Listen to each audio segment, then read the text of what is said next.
Caitlin Clark and Angel Reese will always be tied together. We're all competitive. We all show our emotions in a different way. Angel's a tremendous player. I have nothing but respect for her. I'll take that role. I'll take the bad guy role. We watching women's basketball. It's not just because of one person. It's because of me too, and I want y'all to realize that. It's tripped up. And a new career high for Caitlin Clark, the third 30-point game of the season. And an enemy. Are we witnessing the rebirth of basketball's greatest rivalry? Angel Reese and Caitlin Clark are two of the biggest names in women's basketball right now, and their rivalry is already legendary. Reese from Maryland plays with serious swagger, owning the paint with her physicality and rebounding skills at LSU. Meanwhile, Iowa's Caitlin Clark is a sharpshooter who makes threes look effortless, impressing everyone with her range and playmaking. At LSU, Angel Reese powered her team to a national title in 2023, snagging Final Four MOP honors with her relentless rebounding and ability to finish in traffic. She was a force on the court. Meanwhile, Caitlin Clark dominated the Big Ten at Iowa, smashing records and becoming the fastest player to hit 2,000 career points. Known for her deep threes and incredible playmaking, she's been unstoppable. Are they going to get the ball up in time? Clark for the win! Yeah! Oh! She does it time and time again! Their styles couldn't be more different.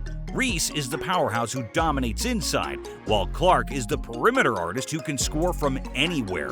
Together, they represent the yin and yang of women's basketball, pushing each other to new heights in their rivalry. The championship game between Angel Reese's LSU and Caitlin Clark's Iowa was one for the ages, an epic showdown that had all the drama you could ask for. Both teams came in hot, with Clark fresh off a historic run, putting up unreal numbers and leading Iowa to their first ever title game. Reese, on the other hand, was the heart and soul of an LSU team that had power, depth, and a chip on their shoulder. The game was held at the American Airlines Center in Dallas, Texas, where LSU defeated Iowa 102-85 to win their first ever national championship. They set a new record for the most points scored in an NCAA women's title game.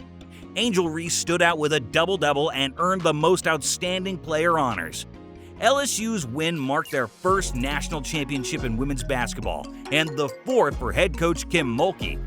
A lot of the media buzz after the game focused on Angel Reese, who made a taunting gesture towards Caitlin Clark as the game was wrapping up.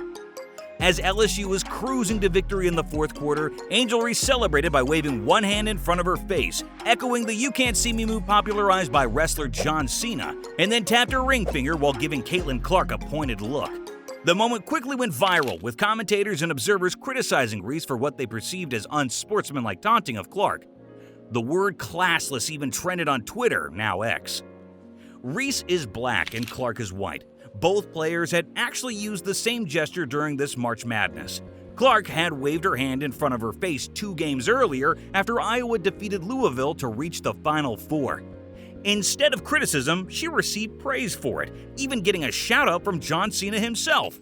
After Reese faced backlash for returning the gesture, many people, including professional athletes, took to Twitter to point out the racist double standard. Reese and Clark are already being compared to NBA legends Magic Johnson and Larry Bird, whose rivalry is considered one of the greatest of all time. Like Magic and Bird, their rivalry began with an NCAA championship game and has since become a major highlight in the sport. Caitlin Clark, the rookie sensation with the Indiana Fever, has been the talk of the WNBA since the season kicked off. Her rise has stirred up plenty of debate, but also brought a boost in viewership for the league. Meanwhile, Angel Reese, the rookie for the Chicago Sky, hasn't been shy about her role in making Clark such a big deal. Magic Johnson even compared their rivalry to his own legendary feud with Larry Bird. Magic, do you think that the WNBA should do more to protect their big stars like Angel Reese and Caitlin Clark? Keep playing? They're playing great. They're doing great things for the league. Just as Magic and Bird headlined 3 NBA Finals in 4 years and played a huge role in revitalizing the NBA, Reese and Clark are capturing the spotlight and bringing new energy to women's college basketball, and now in the WNBA. Their rivalry wasn't just about winning games, it was about defining eras and setting the stage for what basketball could be. People often say Caitlin Clark is a big reason the WNBA is getting more viewers, chartered flights, and other perks. Magic Johnson agrees with that, but he also thinks Clark has some work ahead of her. Caitlin is the most popular WNBA player, but she's not the best at this time. Just like Larry and I were not the best when we entered the league. We became the best later on. Caitlin still has to play great to become the best WNBA player. Comparing Caitlin Clark and Angel Reese's college stats shows just how different their games are. Clark was a scoring machine at Iowa, averaged about 31.6 points, 7 rebounds, 9 assists, and 1.7 steals per game. Her ability to hit deep threes and create plays made her a standout.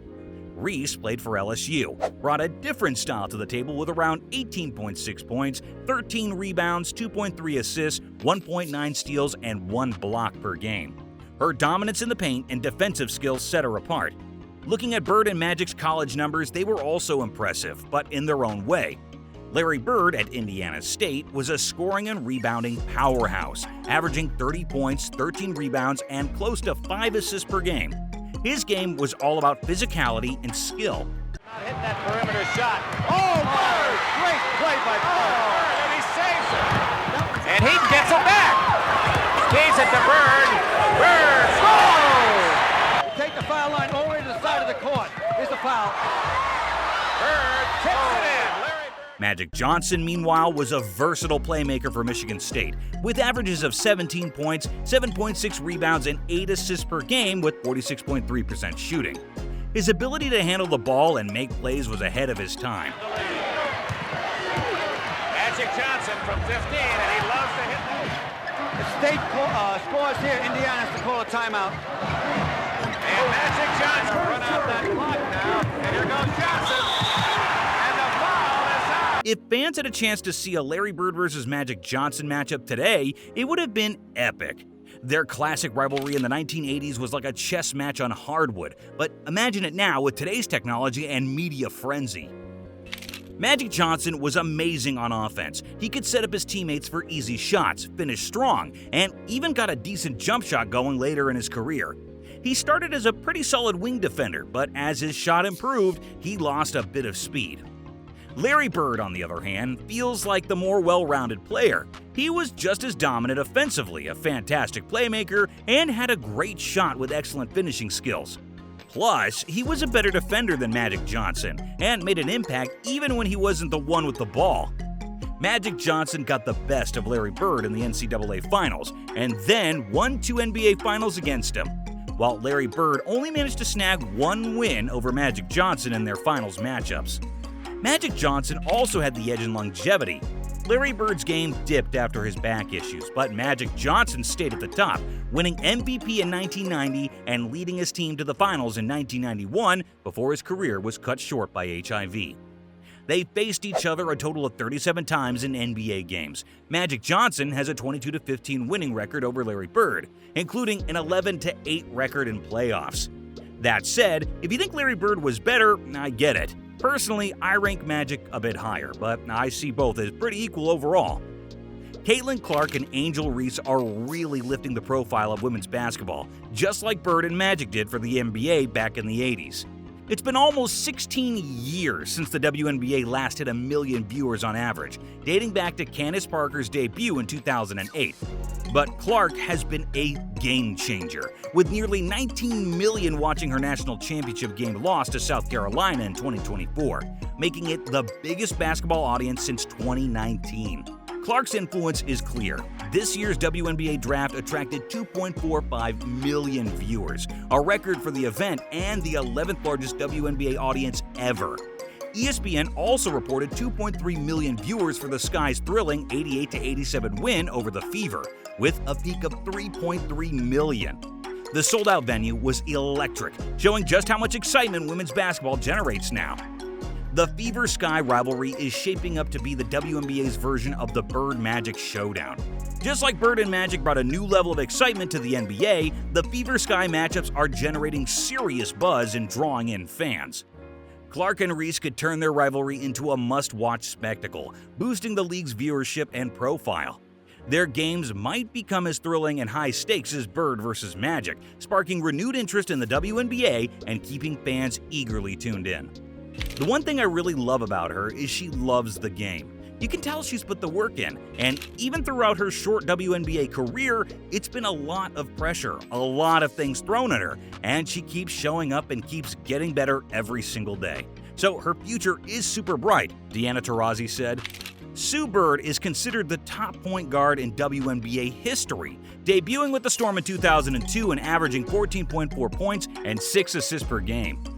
Caitlin Clark's rookie stats are already impressive, with 17.8 points and 8.3 assists per game, plus a higher field goal percentage than Bird's debut numbers. It was never a doubt that Clark eventually would rise to the level of those peers, but the speed of her arrival is unique.